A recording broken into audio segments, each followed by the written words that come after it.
Assalamualaikum warahmatullahi wabarakatuh. Nama saya Amanda Wiraraja, ini 960382. Untuk kesempatan kali ini saya akan menjelaskan komponen-komponen komputer untuk memenuhi tugas mata kuliah organisasi arsitektur komputer. Nah, untuk kali ini kita langsung saja. Ini adalah gambar hard disk dari laptop saya yang Aspire One D270. Ya, hard disk sendiri adalah bagian komponen komputer yang sangat penting. Hard disk digunakan untuk menyimpan data, dokumen, dan file-file lain di dalam sebuah PC. Hard disk atau sering disingkat HDD pertama kali hanya berkapasitas 10 MB dan hanya dapat menyimpan lagu berformat MP3. Namun sekarang kapasitas hard disk udah ada yang 2 TB. Bisa dibayangkan saja apa yang terjadi pada hard disk di masa depan. Di sebuah hard disk yang dipasang pada sebuah PC kita sering menjumpai kata FAT, FAT32 atau NTFS. Sebenarnya dulu saya bingung apa perbedaan antara file system tersebut. Namun setelah saya mencari di Google dan menemukan banyak artikel blogger yang membahas ini, dan secara garis besar banyak yang mengungkapkan pendapat bahwa NTFS lebih baik daripada FAT. Namun saya juga masih kurang yakin apakah itu benar.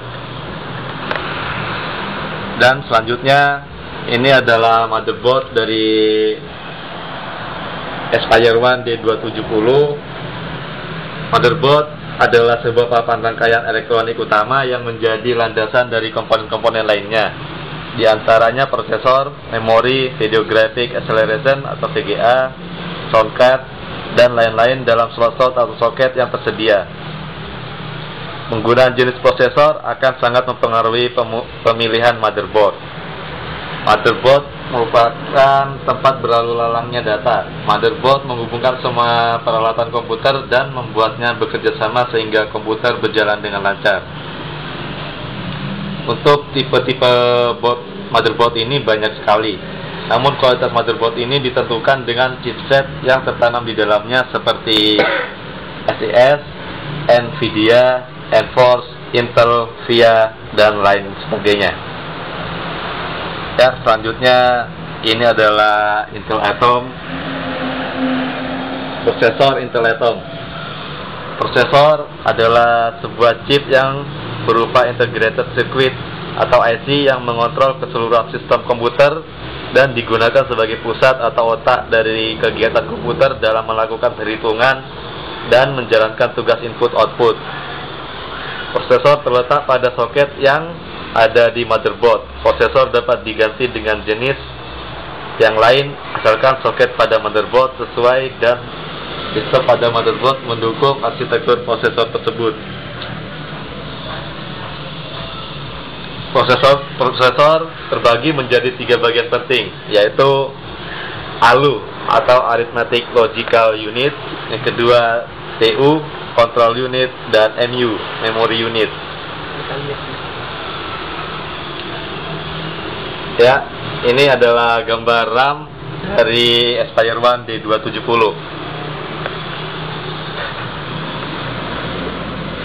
RAM kadang disebut juga memori, merupakan perangkat yang menyimpan data secara sementara sebelum ditransfer ke prosesor ataupun sebaliknya.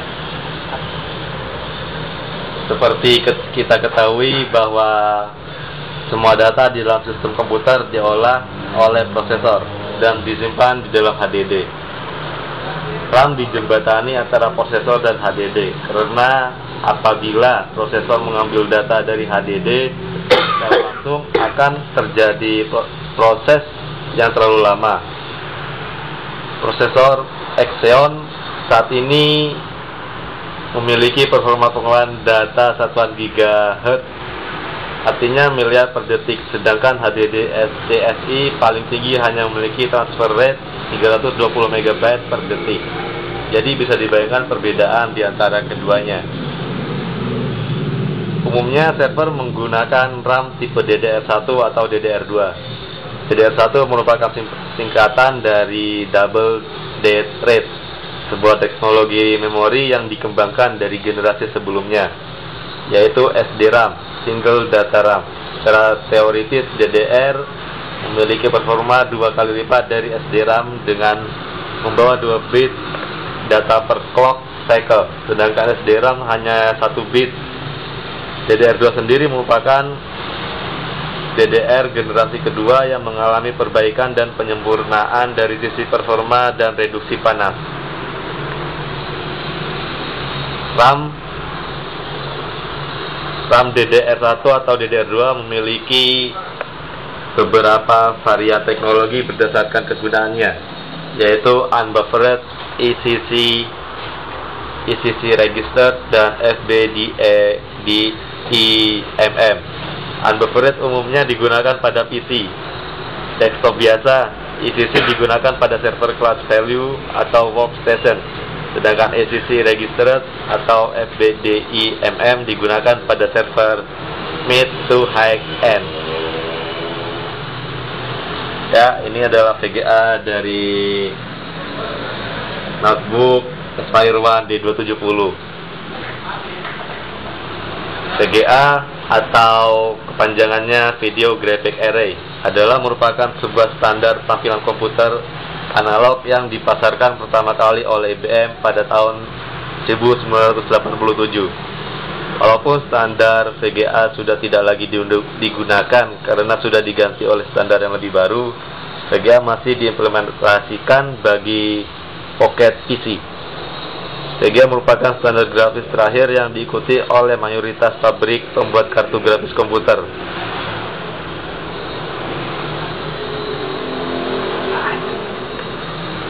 Tampilan Windows sampai sekarang masih menggunakan modus VGA karena didukung oleh banyak produsen monitor dan kartu grafis.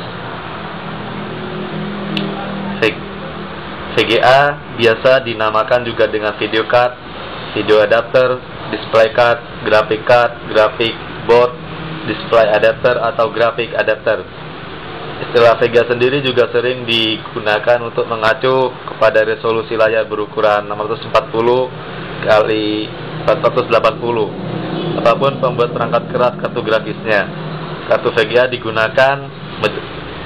berguna untuk menerjemahkan keluaran komputer ke monitor untuk proses desain grafis atau bermain permainan video. Diperlukan kartu grafis yang berdaya tinggi. Produsen kartu grafis yang terkenal antara lain adalah ATI dan Nvidia.